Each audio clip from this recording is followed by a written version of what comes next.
Alright, welcome to the start of another new project. So in this one we're going to be building a settle. Now the original design from this comes from the LG Stickley catalog. I don't know what year, I don't know how old this design is, but that book you can see on the table behind me there is the Craftsman shop drawings.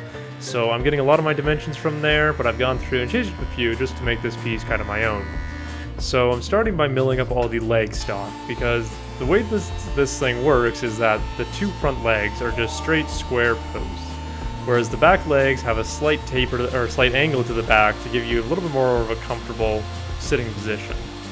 So these wider piece you can see me ripping here is the back piece. So we're going to be taking away quite a lot of material from it, but it's very important to start with a perfectly squared and milled up piece. And so to get that angled in there perfectly, I had these two templates made. And so the best way to get this double stick tape to stick is to rub it on the back of something. That way it sticks to the template extremely well and you don't have to worry about it falling off once you attach it to your piece of wood. And from here now I know exactly how much material I have to remove, so the best way to start this is on the bandsaw. And just very closely following my line. Now this takes a lot of focus, a lot of concentration to not hit the template. And I want to leave it just almost a 1/16 of an inch, that way I can go in and easily clean it up with the router afterwards. And then I can go with a flush trim bit on the router table, and it might look like I'm taking a lot off, which I am. It's a 2-inch thick piece of wood, so the router has to do quite a bit of work to take off that material. But overall, it routed just fine, and I didn't really have any issues with that part of it. So the template just peels right off and left with a nice, perfectly angled leg. And the really important thing is I can do this twice in a row. You get two perfectly symmetrical legs, which is extremely important for the project to actually sit properly. And so, following a trick I learned from Mike Pekovich with dovetails, I decided to try and use masking tape to lay out my mortises here. And so one of the reasons I want to do this is because trying to find knife lines in a wood, pretty much any wood, whether it's dark, whether you're working with walnut or you're working with a light wood like ash, finding those knife lines after the fact can be quite difficult. So by putting the masking tape in, all I'm doing is I'm still putting a good deep knife line in the wood, but I'm also just cutting the top surface of the masking tape, which leaves a blatantly obvious hole for me to cut out. This makes it really easy to not mess up, and I found it extremely useful on this project because often I get confused about where I'm putting mortises, so this just guaranteed that I was putting them in the right spot. And so I started the mortises with a Forstner bit with a depth stop at 1 inch just to make sure that I had a solid depth to work to, and then finished it off with a mortise chisel.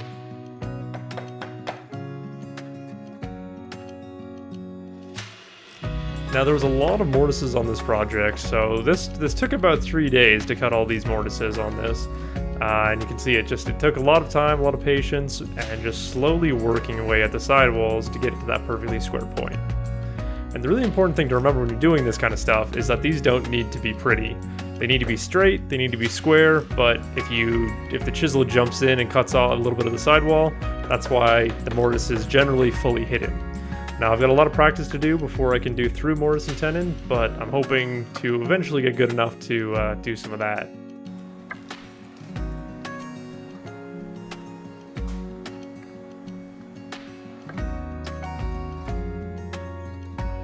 And so then once I had the side rail mortises cut, I could move on to the front and back rail mortises. So the important thing here is to just not mix anything up. You want to make sure you're cutting the mortises on the right side of the legs. Which again, it's all about taking the time to stop and think about what you're doing before you start going at it with power tools, because that can mess things up pretty quickly.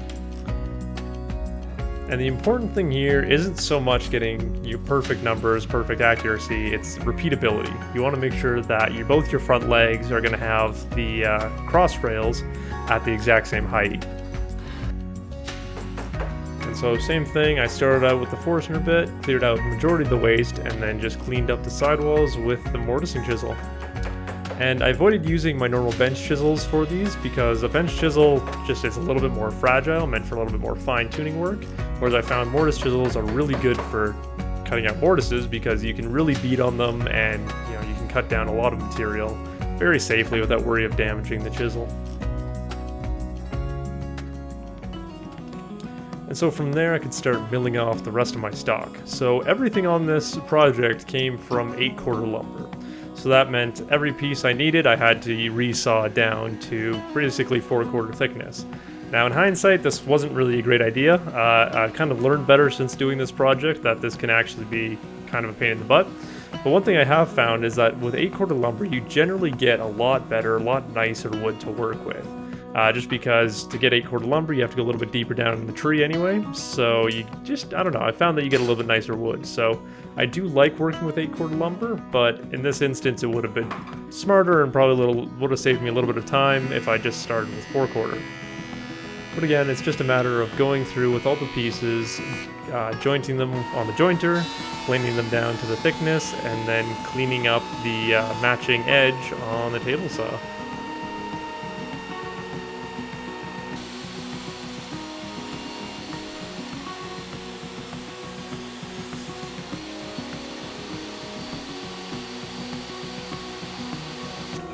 And so on this first set of tenons on the side rails, I did it a little bit differently than I would prefer to. So I started by just cutting in with the bandsaw to my marking gauge line and then cleaning it up with a chisel.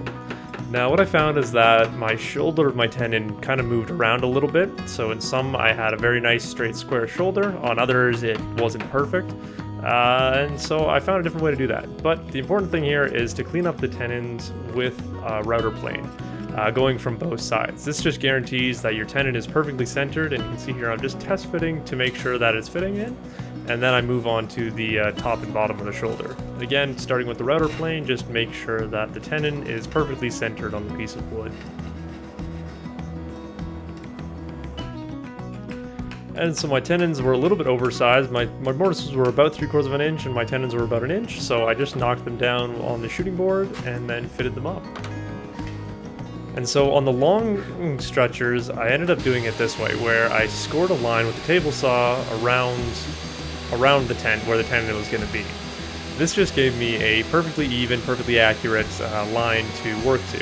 And so on the bandsaw, I didn't need to try and go to a stop block, because as soon as I hit that table saw line, the piece would just come right off. But the process was still the same after that, just working down the tenon with the router plane. Just trying to get those tenons perfectly centered on the board and a very snug fit into the mortises. And so the Moxon vise came in very useful for this task, because I don't have any other decent vices to hold my workpieces, so being able to put these long, especially these long pieces in there, clamp them in tightly, I could start working on the tenons. So once I had all the tenons ready, I could do a dry fit up. Now this was kind of an interesting spot because I wasn't sure how well everything was going to go together, and I was actually quite surprised at how well everything stood up without any glue or even dowels to hold it together. I could functionally move this thing around without anything, without glue, without screws, anything like that. So it just goes to show you how great traditional joinery like Mortise and Tenon actually is.